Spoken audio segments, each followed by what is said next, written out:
नारायणं पद्मभुवं वसिष्ठं शक्तिं च तत्पुत्रपराशरं च व्यासं शुकं गौडपदं महान्तं गोविन्दयोगीन्द्रमथस्य शिष्यं श्रीशङ्कराचार्यमथस्य पद्मपादं च हस्तामलकं च शिष्यं तन्तोटकम्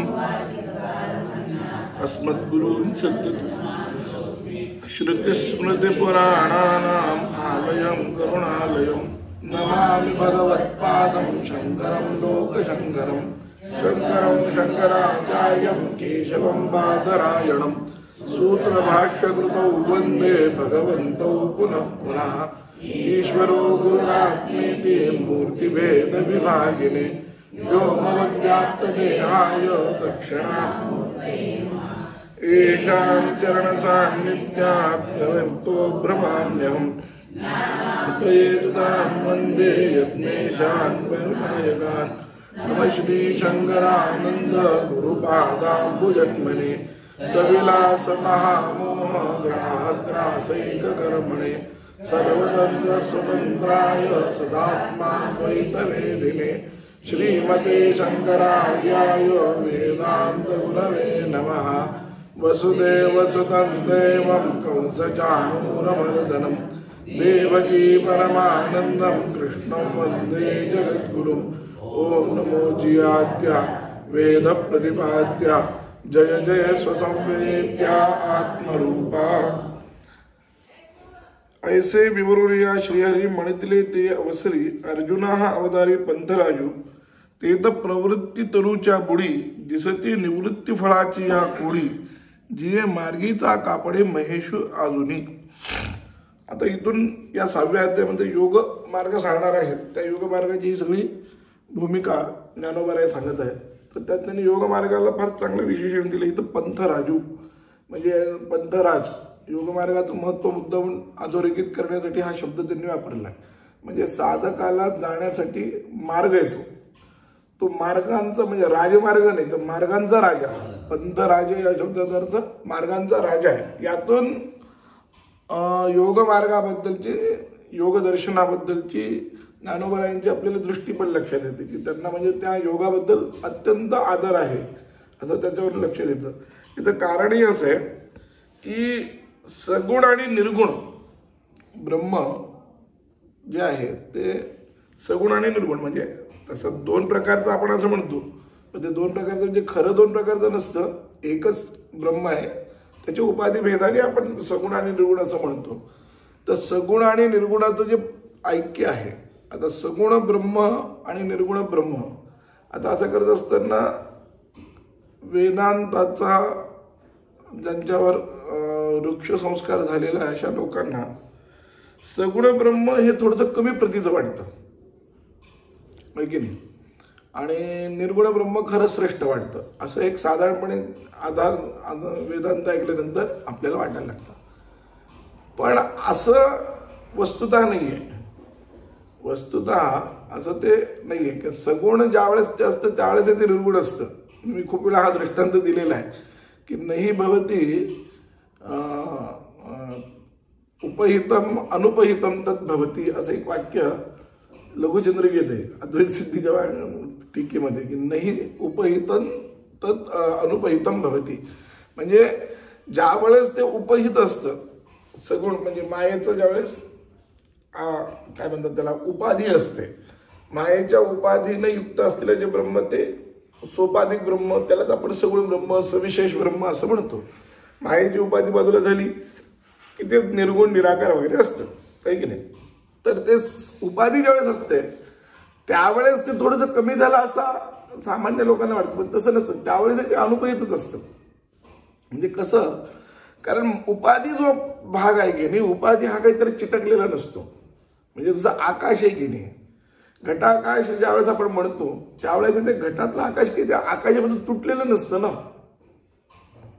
घटाकाश आपण ज्यावेळेस शब्द प्रयोग करतो घट घेतला त्या घटातला आकाश आपण म्हणलं तर त्यावेळेस काय आकाशाचे तुकडे झाला का अखंड ब्रह्म आहे की नाही म्हणजे त्यावेळेसही निर्गुणच असतं। आपल्या कल्पनेनं आपण त्याला एक वेगळं समजतो एवढंच आहे। म्हणजे वेगळेपणा कुठं आहे कल्पनेत आहे वस्तूत नाही आहे वेगळेपणा। म्हणून जर वेगळेपणा वस्तू तर नसेल, कल्पनेत जर वेगळेपणा असेल तर मग ती वस्तू पूर्वी इतकी शुद्ध राहणार की नाही. भागवताच्या नुसार तर भागवताचं जर म्हणजे भक्तिशास्त्र जर नीट पाहिलं तर भागवतानुसार तर यांचे जे आहेत कोणाचे रामकृष्णादिकांचे जे शरीर आहेत ते त्यांनी सच्चिन मात्र एक मूर्त आहे असं म्हटले, सच्चिदानंद स्वरूपच म्हणून म्हटले त्यांनी. त्यांच्या शरीरामध्ये कुठेही भेद नाही. अगदी द्वैतवादी आचार्यांच्या मतामध्ये सुद्धा अवतारात भेद नाही आहे. म्हणजे मत्स्य अवतार कमी अंशाचा आहे, आपण रामावतार 12 अंशाचा आहे, किंवा काही जण एतेच अंशकला विष्णू हो कृष्णस्तु भगवान स्वयं असं म्हणून इतर अवतार कमी प्रतीचे आणि कृष्ण स्वतः भगवान आहे म्हणजे थोडे 16 प्रतीचे 16 कलेचा जास्त प्रतीचा असं जे आपण समजतो, पूर्ण अवतार म्हणतो वगैरे, म्हणून इतर अवतारात आपण भेद करतो आपल्या दृष्टीनं. पण सिद्धांतानुसार असं आहे की मत्स्य अवतारात आणि रामावतारात किंवा कृष्ण अवतारात कुठलाही भेद नाही आहे. म्हणजे अत्यंत भेदवादी जे दर्शन आहे त्यांच्यातही भेद नाही आहे. त्याच्यानंतर अभेदवादी जे दर्शन आहे त्यांच्यानुसार तर भेद नाहीच आहे. म्हणून म्हटलं की सगुण आणि निर्गुणांचं ऐक्यच आहे. म्हणजे ज्यावेळेस सगुण असतं त्यावेळेस ते निर्गुणच असतं. म्हणजे ते कमी झालं, कमी प्रतीत झालं असं आपल्याला जे वाटतं ती एक आपली फक्त कल्पना आहे. पण मुळामध्ये त्या ब्रह्माला त्याच्यात काही हे होत नाही. म्हणून तर पूर्णमद पूर्णमिदं पूर्णात् पूर्णमुदच्यते पूर्णस्य पूर्णमादाय पूर्णमेवावशिष्यते ही ओबी जी आहे किंवा हे श्लोक जो आहे, हे जे शांती मंत्र आहे, हा तेव्हाच उपपन्न होईल, नाही तर उपपन्न होणार नाही. इदम पूर्णम अधहा पूर्णम म्हटलं. इदम म्हणजे काय? हे कार्यब्रह्म म्हणजे सगुण ब्रह्म. अधहा म्हणजे काय? निर्गुण ब्रह्म. सगुण ब्रह्मही पूर्ण आहे आणि निर्गुण ब्रह्मही पूर्णच आहे असं याचा अर्थ आहे. पूर्णमद पूर्णमिदम पूर्णात पूर्ण उच्यते. काय ते पूर्णाहून पूर्णच असतं. पूर्णस्य पूर्णमादाय, पूर्णातलं पूर्ण जरी काढून घेतलं तरी पूर्णमेवावशिष्यते. हे जे आहे याचा अर्थ काय की सगुण आणि निर्गुण, कार्यब्रह्म आणि निर्गुण ब्रह्म किंवा परब्रह्म आणि अपरब्रह्म असे शब्द प्रयोग तिथं उपनिषदांच्या मध्ये तो शब्द अर्थ आहे. तर अपरब्रह्म म्हणजे ज्याला आपण सगुण ब्रह्म म्हणतो. रामकृष्ण असतील किंवा काही ठिकाणी आपण उपासना वगैरे काही विशेष उपासना सांगितलेल्या आहेत ह्याच्यामध्ये उपनिषदांच्या मध्ये वगैरे, की उपनिषदामध्ये असं सांगितलं एषो क्षणी पुरुषो दृश्यते, हिरण्यश्मश्रू हिरण्य प्राणा आनखात प्राणा असं आहे, हिरण्य प्राणा वगैरे, की जो या आपल्या चक्षूमध्ये डोळ्यामध्ये दिसणारा जो पुरुष आहे तो कसा हिरण्यश्मश्रू, त्याची ती मिशी सोन्याची आहे, त्याचं शरीर सगळी कांती सोन्याची वगैरे वर्णन केलेलं आहे. तर अशा काही उपासना दिल्या. म्हणजे ते डोळ्यातला असणारा जो पुरुष आणि सूर्यात असणारा जो पुरुष ह्या दोघांचं ऐक्य करून उपासना सांगितलेली आहे. सूर्य जो आपल्याला दिसतो आता हा दिसणारा सूर्य, तर हे सूर्याचं हे जे स्वरूप आहे हे फक्त स्थूल आहे. हे जड सूर्य, हे जड ज्योतिषी. याच्या आत अंतर्यामी जो कोणी आहे तो कोण आहे, तर तो असा पुरुष आहे. तर आपल्या डोळ्यामध्ये सूर्यतत्व आहे, सूर्याच्या ठिकाणी सूर्यतत्व आहेच आहे. म्हणून या दोघांचं ऐक्य संपादन करून उपासना करायची. आणि तो पुरुष कसा तर असं हिरण्यश्मश्रू वगैरे वगैरे वगैरे सांगितलं. तर इथं सगुणाचं ब्रह्माचं वर्णन जिथं जिथं केलंय ते सगळं सगुण ब्रह्म किंवा निर्गुण ब्रह्म या दोघांचं काय आहे, ऐक्य आहे का वस्तुतः या दोघांचं. आणि हे ऐक्य जर नीट पटून घ्यायचं असेल तर योग मार्गाशिवाय पर्याय नाही. पंथराजू म्हणण्याचं कारण काय, मी सुरुवात कशासाठी केली की या दोघांचं जे ऐक्य आहे, सगुण आणि निर्गुणाचं जे ऐक्य आहे, निर्गुणच सगुण झाले, सगुणच निर्गुण आहे असं अलग लक्षात, की त्या दोघांमध्ये ऐक्य आहे. तर ते हे जे ऐक्य आहे ते ऐक्य समजण्यासाठी आपल्याला योग मार्ग, योगाचा जो मार्ग आहे, आता काही जण असं म्हणतात की इथं 6व्या अध्यायात सांगितलेला जो हा योग मार्ग आहे, हा योग मार्ग म्हणजे शक्तिपात असं यांचं म्हणणं आहे. जे शक्तिपाताचे उपासक आहेत, शक्तिपाताची धारणा करणारे, म्हणजे गुळवणी महाराजांनी ज्या मार्गाचा प्रचार केला, गुळवणी महाराजांना लोकनाथ तीर्थ स्वामी महाराजांनी शक्तिपाताची दीक्षा दिली. लोकनाथ तीर्थ हे जे होते बंगालचे साधू होते. तर त्यांची आणि गुळवणी महाराजांची ज्यावेळेस भेट झाली नर्मदा काठी, त्यावेळेस त्यांनी सांगितलं की ही उपासना तुम्हाला मी द्यायला आलेलो आहे. त्यावेळेस गुळवणी महाराजांनी विचारला प्रश्न यांना टेंबेस्वामी महाराजांचा. टेंबेस्वामी महाराजांनी त्यांना काहीतरी दृष्टांत दिला आणि सांगितलं की लोकनाथ तीर्थ स्वामी महाराज म्हणजेच मी आहे असं समजून त्यांच्याकडून तू दीक्षा घे. आणि मग तेव्हापासून गुळवणी महाराजांची दीक्षा घेतली. मग गुळवणी महाराजांनी ती दीक्षा आपल्या महाराष्ट्रामध्ये पंथराज जो प्रसिद्ध झाला, हा शक्तिपाताची जी दीक्षा ज्या ज्या लोकांना आहेत त्या सगळ्यांना प्रायः गुळवणी महाराजांच्याकडून आहे. म्हणजे तीच परंपरा आहे. जे कोणी लोक असतील गुळवणी महाराज, मग गुळवणी महाराजांकडून अनेकांनी दीक्षा घेतल्या. तर महाराज पत्राने त्यावेळेस दीक्षा देत असत. पत्र जर पाठवलं, त्या काळात असं हे नव्हतं, पण पत्र जर पाठवलं तर महाराज सांगायचे की या दिवशी तुम्ही इतक्या वाजून इतक्या वाजता तुम्ही तुमच्या देवासमोर बसा, तुम्हाला दीक्षा होईल. अशा शक्तिपाताची दीक्षा महाराजांनी केल्या. त्याच्यानंतर मग दत्त महाराज कवीश्वर आहेत. दत्त महाराज कवीश्वरांनी ते दीक्षेचा प्रचार प्रसार केला. त्याच्यानंतर काका महाराज, नारायण काका ढेकणे होते. आता ते जोशी महाराज आहेत आता बार्शीचे. हे सगळे त्या एका परंपरेत. त्याच्यानंतर याच्याशिवाय सुद्धा अशा परंपरेचे पुन्हा हे खूप झालेत. ते माऊली आश्रम जो आहे ना पुण्यामध्ये, ते दांडेकर महाराज म्हणून ते वेगळे. ते मामासाहेब दांडेकर म्हणजे हे नाही, ते नाही. गोनी दांडेकर ते वेगळे. आपले वारकरी संप्रदायातले जे दांडेकर ते नाही, शंभा दांडेकर नाही, ते हे वेगळे दांडेकर आहेत. हे मामा दांडेकर जे आहेत हे सुद्धा गुळवणी महाराजांचे शिष्यच आहेत. त्याच्यानंतर केरा जोशी म्हणून एक जण होते गुळवणी महाराजांचे शिष्य. तर या सगळ्या लोकांनी याचा खूप मोठा प्रचार केला. काही पटवर्धन म्हणून महाराज होते, त्यांनी केला. तर त्यात पंथराज नावाचं पुस्तक, आपलं पंथराज नावाचं मासिकही चालवलं जायचं. आणि केरा जोशींनी या 6व्या अध्यायाला धरून शक्तिपाताचं करलेला एक मोठा असा ग्रंथही लिहिलेला आहे. केरा जोशी, केशवराव जोशी म्हणून होते त्यांनी. तर असो, तर आपल्याला वेदांताची प्रक्रिया नीट समजून घेण्यासाठी आणि सगुण निर्गुणाचं नीट ऐक्य लावण्यासाठी, कारण काय ब्रह्मणो हि प्रतिष्ठाहम असं भगवंतांनी सुद्धा पुढे म्हटलंय. मी ब्रह्मेची प्रतिष्ठा आहे. ब्रह्म कुठं राहतं? माझ्यात राहतं म्हणाले. अहम प्रतिष्ठा म्हणजे आता इथं सगुण निर्गुणाचं ऐक्य. ब्रह्मणो हि प्रतिष्ठा, अहम म्हण, अहम या शब्दाने सरळ तर कृष्ण आहे की नाही. आणि ब्रह्म म्हणजे निर्गुण ब्रह्म, त्याची प्रतिष्ठा मी आहे म्हणून भगवंत सांगतो. म्हणजे प्रतिष्ठा म्हणजे त्याचं अधिष्ठान मी आहे. म्हणजे माझ्या ठिकाणी मी म्हणजे ब्रह्म एक आहे असं सांगितलं. किंवा उपनिषदात सुद्धा अनेक ठिकाणी आपल्याला असं सापडतं की इंद्रानं त्या प्रतर्दनाला सांगितले मामेव उपास्व, मामेव बीजानिही, मामेव बीजानिही. ते प्रतर्दन आख्यायिकामध्ये असं आहे की त्या प्रतर्दनाला इंद्र प्रसन्न झाल्यानंतर इंद्राने म्हटलं तुला काय वर मागायचं ते माग. तो प्रतर्दन असं म्हणतो की त्वमेव मे वरम ऋणीश्व मनुष्याय हिततमं मन्यसे, म्हणजे तूच माझ्यासाठी योग्य वर सांग. म्हणजे तो प्रतर्दन म्हणतो मला काय मागावं ते कळत नाहीये, माझ्यासाठी कोणतं कल्याणकारक आहे का अकल्याणकारक आहे ते मला कळत नाहीये. तर काय कर, तूच वर दे. कोणता वर द्यायचं तर म्हणले की यो मनुष्याय हिततमं मन्यसे, मनुष्यासाठी अत्यंत हितकारक आहे असं जे काही असेल असं वरदान तूच दे, असं तो प्रतर्दन इंद्राला म्हणतो.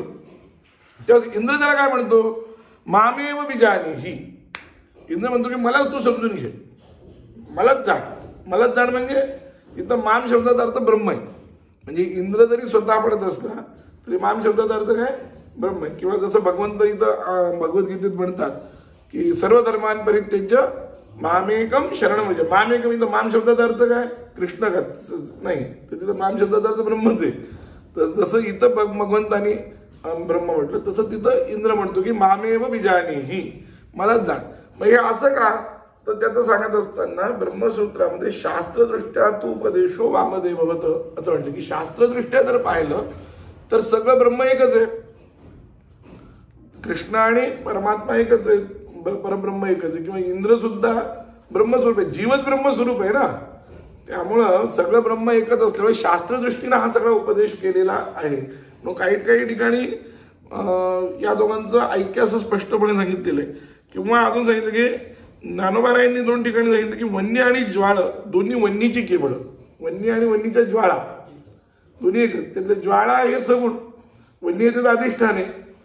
तसं ते दोन्ही एकच आहे. म्हणजे इथं सगुण निर्गुणाचं ऐक्य आहे. किंवा तरी पार्था पर्ययसा मी तव येत ऐसा, मी त्याप्रमाणे म्हणाले मी वन्य आणि ज्वाळाच्या ठिकाणी जसं वन्य आणि ज्वाळा एक आहे तसं मी आणि परब्रह्म एक आहे. असं ज्ञानोबा यांनी सगुण निर्गुणाचं अत्यंत ऐक्य सांगितलेलं आहे. म्हणजे सगुण निर्गुणाचं जे हे ऐक्य आहे हे समजायचं जर असेल तर त्यासाठी कोणता मार्ग तर योग मार्ग. योग मार्ग म्हणजे निरीश्वरवादी योग नाही वस्तुतः. म्हणजे बौद्धांनी सुद्धा योग मार्गाचं अवलंबन केलेलं आहे, जैनांनी सुद्धा योग मार्गाचं अवलंबन केलेलं आहे. तो योग मार्ग अभिप्रेत नाहीये. तर पातंजल योग जो मार्ग आहे म्हणजे वैदिक योग मार्ग जो आहे आणि त्या योग मार्गाला सांख्याचं म्हणजे योग मार्गाच्या पाठीमागे दर्शन जे आहे ते सांख्य आहे. तर ते योग मार्ग हा सेश्वर आहे. सांख्य दर्शनामध्ये दोन प्रकार पडतात, एक निरीश्वर सांख्य आणि एक सेश्वर सांख्य. सांख्यवाद लोक ईश्वराला मानत नाहीत. ईश्वराला मानत नाहीत म्हणजे काय, त्यांचं म्हणणं आहे की ईश्वराला साध्य करणारं कोणतं प्रमाण नाही आहे म्हणून ते ईश्वराला मानत नाहीत. पण हे जे आहेत योगी लोक जे आहेत ते मात्र ईश्वराला मानणारे आहेत. ईश्वराची भक्ती केली पाहिजे. त्यांच्या क्रियायोगामध्ये त्यांनी स्पष्टपणे सांगितलेलं आहे. यमनियमामध्ये त्यांनी हे स्पष्ट सांगितलेलं आहे की तुम्ही ईश्वराची भक्ती केली पाहिजे, ईश्वराची रोज पूजा अर्चना केली पाहिजे, याद्वारे तुमची चित्तशुद्धी होत असते. म्हणून ते सगळं योग मार्गानं सगळं स्वीकारलेलं आहे. म्हणून योग मार्ग हा पंथराजू. म्हणून या पंथराजू असल्यामुळं इथं काय म्हणाले, हा मार्ग जो आहे हा कसा आहे म्हणाले, वस्तुतः कर्मप्रवृत्ती रूप आहे. योग मार्गामध्ये निष्क्रियता नाही आहे, प्रवृत्ती आहे, कर्म करायचं आहे, कर्म सोडायचं नाही. पण याचं मूळ बीज कर्मप्रवृत्ती असलं तरी म्हणाले याच्या बुडाशी कर्म निवृत्ती रूप फळ पण. म्हणजे योग मार्गाने तुम्ही जाता जाता जाता कर्म प्रवृत्ती करता करता तुम्हाला त्याचं फळ काय मिळतं तर कर्माची निवृत्ती हे फळ मिळतं. म्हणून तेथ प्रवृत्ती तरूच्या बुडी निवृत्ती फळाची या कोडी. प्रवृत्ती तरू म्हणजे झाड, प्रवृत्ती रूपी झाड आहे, वृक्ष आहे. योग मार्ग हा असा आहे की याच्यामध्ये तुम्ही कर्ममार्ग कर्मयोग योग एकच हे तुम्ही जेव्हा करायला लागता त्यावेळेस त्याच्यामध्ये सुरुवातीला तर प्रवृत्ती रूपच कर्म आहे, पण त्याचं फळ काय मिळतं तुम्हाला, त्याच्या मुळाला निवृत्ती रूपी फळ आहे. म्हणजे कर्मातून तुम्ही आपोआप निवृत्त होता. कर्म सुटणे म्हणतात की नाही, निष्कर्म अवस्था येणं असं म्हणतात. नैष्कर्म्य सिद्धी, निष्कर्मता ही जी अवस्था आहे ती पूर्णपणे येते. जी मार्गीचा कापडी महेशू अजूनी, ज्या मार्गाचा प्रवास, कापडी म्हणजे प्रवासी, भगवान शंकर अजूनही आहेत म्हणाल. म्हणजे योग मार्गाचा जे आहे काय वैशिष्ट्य असेल, किती त्यांना आदर आहे की भगवान शंकर सुद्धा योग मार्गाचे अजून प्रवासीच म्हणाले, सिद्ध झाले म्हणून ते म्हणत नाहीयेत. योग मार्गाचा कापड जे मार्गीचा कापडे महेशू अजूनही, अजूनही म्हणजे आतापर्यंत महेश तेच काम करताय, भगवान शंकर तेच करताय. पै योगी वृंदे वहिली आडवी आकाशी निघाली की ते तर अनुभवांचा पावली धोरणू पडिला. पण योगी लोकांनी खरोखर काय केलंय तर तिथं अनुभवाचे पावलं, आपल्या अनुभवाच्या द्वारा पाऊल खुणा तयार केला. वस्तुतः तिथं मार्ग फार कठीण आहे. तसा योग मार्ग होता, ज्ञानमार्ग काय योग मार्ग काय हे तसं पाहायला गेलं तर तो तसा सोपा नाहीच आहे. क्षुरस्य धारा निशिता दुरत्तेजा दुर्गम पतस्तत् कवयो वदंती असं उपनिषद म्हणतं की ते तलवारीच्या धारावरचा मार्ग आहे, सोपा मार्ग नाही आहे. म्हणून म्हणाले याच्यात प्रतिबंध खूप आहे. पै योगी वृंदे वहिली आडवी आकाशी निघाली. योगी वृंदाने काय केलं, मार्ग नसलेल्या अरण्यात आकाशात चालायला सुरुवात केली की ते तर अनुभवाची पावली धोरणू पाडीला. आणि मग तिथून अनुभवाची पाऊलवाट त्यांनी योगी लोकांनी सुरुवात केली. नाही तर असा मार्ग सरळ सरळ जसं शास्त्र किंवा सामान्य मार्ग जो आहे तो आपल्याला दिसतो, इथून गेलं सरळ जा असं म्हण, तसं तिथं नाही आहे. योग मार्गामध्ये सरळ मार्गच नाही आहे, पण त्यांनी केलं. आणि या मार्गामध्ये अजून मोठा काय अडथळा आहे त्यामुळे तीही आत्मबोधाचे उजुकारे धावगे तरी एकचरी की येर सगळं मार्ग दुसरे सांडून या. आणि आत्मबोधाला तिथं काय आहे, उजुकारे म्हणजे आत्मबोध म्हणजे आत्मज्ञान. म्हणजे या मार्गावर तुम्ही चालायला लागला, कोणत्या योग मार्गावर चालायला लागला तर सर्वात मोठा पहिला प्रतिबंध जो येतो तो वृद्धी सिद्धीचा येतो. सिद्धी यायला सुरुवात झाली, रिद्धी समृद्धी होते. सिद्धी आणि वृद्धी या दोन्ही एकत्र आल्या. एकदा रिद्धी सिद्धी एकत्र आल्या आणि त्या तुम्हाला साधकाला मिळायला सुरुवात झाली की त्याचा मार्ग प्राया थांबण्याची शक्यता आहे. तो श्रेयो मार्ग प्रेयो मार्गच एक प्रकारे. रिद्धी सिद्धीमध्ये माणसं अडकतात. म्हणून म्हणाले ते आत्मबोधाचे उजुकारे धाव घेतली एकसरी, ते एकदम अंगावर येतात. एकदा तुम्ही योग मार्ग करायला लागले, थोडंसं ध्यान धारणा वगैरे करायला लागले, 6 महिने जरी नित्य साधना जर केली ध्यानाची, मान दीक्षा वगैरे घेतली तर वेगळी गोष्ट आहे, पण नुसतं ध्यान 6 महिने जरी केलं तर तुम्हाला काही वेगळे अनुभव यायला लागतात. पटकन जर तुम्हाला साधनेतला जर पटकन अनुभव बदल पाहिजे असेल तर योग मार्गाशिवाय पर्याय नाही, हे लक्षात ठेवा. आणि वेदांतातही निधिध्यासन ज्याला म्हणतो आपण, ते निधिध्यासन म्हणजे ध्यानच आहे, ते योगच आहे. ती समाधीपर्यंत जाण्याची स्थिती आहे निधिध्यासन ज्याला म्हणतात. श्रवण मनन आणि निधिध्यासनात एकाग्रता राहिली पाहिजे, तुमची ती संतताकार वृत्ती राहिली पाहिजे, एकच वृत्ती अखंड चालली पाहिजे, तिच्यामध्ये दुसऱ्या वृत्तीचा प्रतिकार येता कामा नये. विजातीय प्रत्ययांतररहित सजातीय प्रत्यय प्रवाह असं म्हटलंय. विजातीय प्रत्यय सोडून म्हणजे दुसरा कुठलाही प्रत्यय न येता वृत्तीचा अखंड प्रवाह चालत राहणे, एका अखंड ब्रह्माकार वृत्ती असेल त्या चालेल, त्याला म्हणतात निधिध्यासन. तर त्या निधिध्यासनासाठी योगाची आवश्यकता अत्यंत आवश्यक, म्हणजे योग मार्ग तिथं त्यांनी स्वीकारलेलाच आहे. तर ते म्हणाले या योगाच्या मार्गाला लागल्यानंतर सर्वात मोठा पहिल्यांदा अडथळा कोणाचा जर आहे तर वृद्धिसिद्धींचा. कारण वृद्धिसिद्धीमध्ये काय होतं की चमत्कार होतात, चमत्कार झाले की लोक नमस्कार करतात, नमस्कार झालं की महंती वाढते आणि महंतीमुळे नाश होतो तपारे, हे महत्वाचे. तप तुम्ही जे काही करा त्या तपाचा नाश महंती जेवढी तुम्ही केली, महंती वाढली की तुमच्या तपाचा नाश सुरू झाला, हे लक्षात ठेवा. म्हणून महंती करू नये. म्हणून वृद्धिसिद्धी जे खरे योगी जो असतात ते वृद्धिसिद्धी जरी प्राप्त झाल्या, या मार्गाला लागल्यानंतर काही दिवसांनी वृद्धिसिद्धी 100% प्राप्त होतात, काही अडचणच नाही. जर योग्य मार्गे जर तुम्ही चालायला लागलात, गुरु परंपरेनुसार जातायत, तुमच्या पाठीमागे गुरूंचा आशीर्वाद आहे, तर असा कोणताही साधक किती खालच्या पातळीपासून त्या साधकानं सुरुवात करू द्या, योग्य वेळ आल्यानंतर त्याचे सगळे प्रतिबंध हटल्यानंतर अवश्य त्याला रिद्धिसिद्धी मिळतात, म्हणजे मिळतात, काही विषय नाही. पण त्या रिद्धिसिद्धीचा वापर खऱ्या साधकानं करू नये, नाहीतर त्याचा आत्मबोधाला तो प्रतिबंध ठरतो. मग माणूस याच्यातच अडकतो, रिद्धी चमत्कारामध्ये अडकतो आणि मग रिद्धिसिद्धी होतं. म्हणून खरे साधक जे असतात ते कधी रिद्धिसिद्धीला वापरत नाही. जसं टेंबे स्वामी महाराजांनी आयुष्यात कधीही सिद्धीचा वापर केलाच नाही, एकदा का दोनदा केलाय त्यांनी फक्त, ती फार गरज होती म्हणून. ती कुठं एकदा त्यांनी केला तो हिमालयात त्यांचा एक चातुर्मास होता, त्या चातुर्मासात इतकी थंडी होती की त्या थंडीत आता शरीर राहतं की नाही अशी अवस्था होती. त्यावेळेस त्यांनी एकदा सिद्धीचा वापर केला आणि एकदा कुठंतरी यायचं होतं म्हणून त्यावेळेस त्यांनी गाडी मार्गे न जाता सिद्धी मार्गाने ते गेले. असं 2 ठिकाणी उल्लेख आहे. शक्यतो त्यांनी स्वतः सांगितलं की मी कधी रिद्धी सिद्धीचा वापर केला नाही. किंवा आप्पा म्हणजे अलीकडल्या काळातलं उदाहरण देतो म्हणजे आप्पांचं, स्वामी वरदानंद भारतींचं. त्यांनी तर सगळ्या रिद्धी सिद्धी ज्या काय प्राप्त झाल्या होत्या, जे काही सिद्धी प्राप्त झाल्या त्या सगळ्याच्या सगळ्या भगवंतालाच अर्पण करून टाकल्या. मला नको.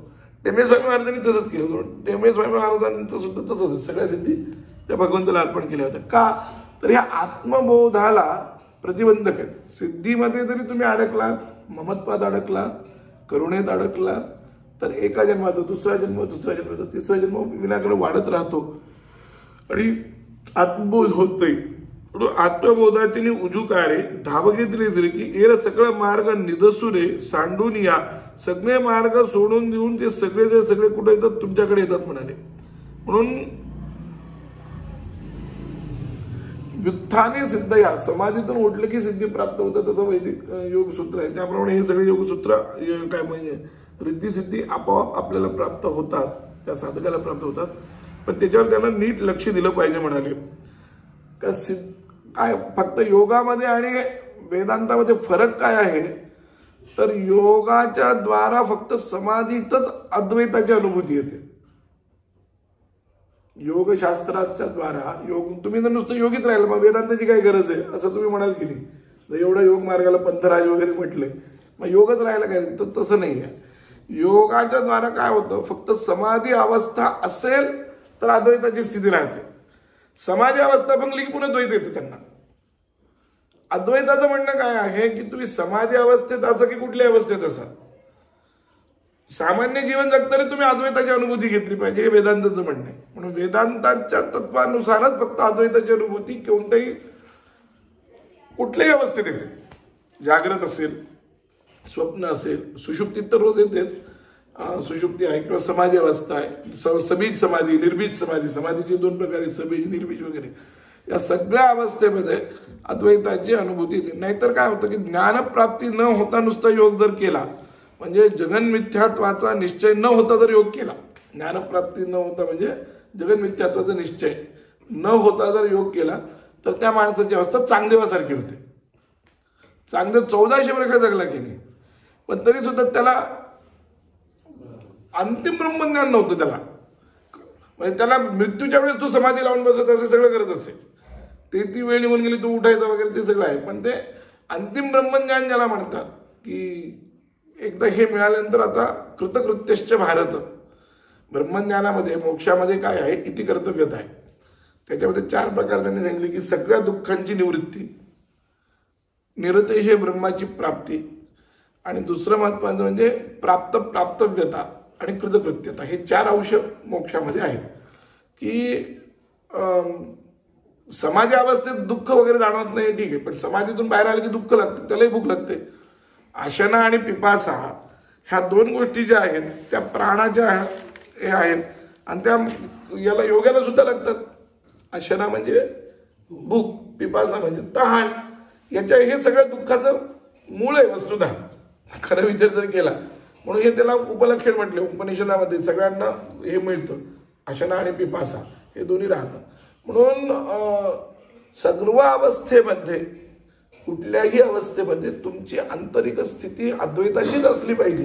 हे केव्हा शक्य आहे, जेव्हा या संपूर्ण जगताचं मिथ्यात्व तुम्हाला नीट कळेल, निश्चय बाणेल, जाणेल आणि त्याचा साक्षात्कार होईल. म्हणून योगशास्त्राची प्रक्रिया आपल्याला फक्त स्वीकारायची, योगाचं दर्शन नाही स्वीकारायचं. योगदर्शन हे द्वैतवादी आहे, हे लक्षात घ्या. योगदर्शन जे आहे ते द्वैतवादी, म्हणून त्याचं दर्शन नाही घ्यायचं. इथं काय अपेक्षित आहे, योगाला कुठं कोणत्या औषध योग घ्यायचं आहे, त्याची जी प्रक्रिया आहे तेवढ्या औषध घ्यायचं आहे. त्याचं दर्शन म्हणजे त्याच्या विचाराचे औषध तो योग अपेक्षित नाही आहे. त्यांनी सांगितलं. म्हणून त्या योगाच्या द्वारा येणाऱ्या सिद्धी आपल्याला आत्मबोधाला त्रासदायक देतात वगैरे. हा मार्ग जे दिगे ते तहान भूक विजय रात्री दिवस निर्जय वाटे ये. आता एकदा या मार्गाला मनुष्य लागला की मग हळूहळू तहान भूक सुद्धा विसरून लागतो म्हणाले, आणि रात्रीचा दिवस देखील त्याला ज्ञान होत नाही. म्हणजे एकदा तुम्ही योगशास्त्राच्या ह्याच्यामध्ये राहिलात, प्राणस्य धर्मो अशना पिपासे जे म्हटलंय, तहान भूक वगैरे जे धर्म आहेत ते सुद्धा नंतर नंतर प्राणाचे धर्म, त्याच्यावर तुम्हाला ताबा मिळवता येतो. पण त्या अवस्थेत गेलं तरच ताबा मिळवता येतो. जसं राम लक्ष्मणाला ते बला आणि अतिबला नावाच्या विद्या दिल्या होत्या. राम लक्ष्मणाला बला आणि अतिबला या नावाच्या विद्या ज्या होत्या, या विद्येच्या द्वारे काय होतं की त्यांना तहान आणि भूक लागत नसे, आणि तरी शरीर ताजतवानं राहत असे. म्हणजे खाल्लं पिलं जरी नाही तरी जे खाल्लं पिलं नसलं की जे शरीर आपलं सुकतं, तसं न सुकता ते शरीर काय होतं, ताजतवानं राहतं. त्यासाठी ती बला अतिबला. म्हणजे केव्हा जेव्हा त्या बला अतिबला विद्येचा प्रयोग केला तेवढ्या वेळापुरतच, प्रयोग नसेल तर तहानभुकीला त्रास होणारच आहे. ऐकलं म्हणजे काही वेळापुरतं ते झालं. प्रयोग जर त्या विद्येचा नाही केला, तसं अद्वैताची किंवा सुखदुःखाची निवृत्ती योगानं काही वेळापुरती होऊ शकते, पूर्ण होत नाही. म्हणजे योग दर्शन हे फार महत्वाचं नाही, हे लक्षात घ्या. अवधूत चिंतन श्री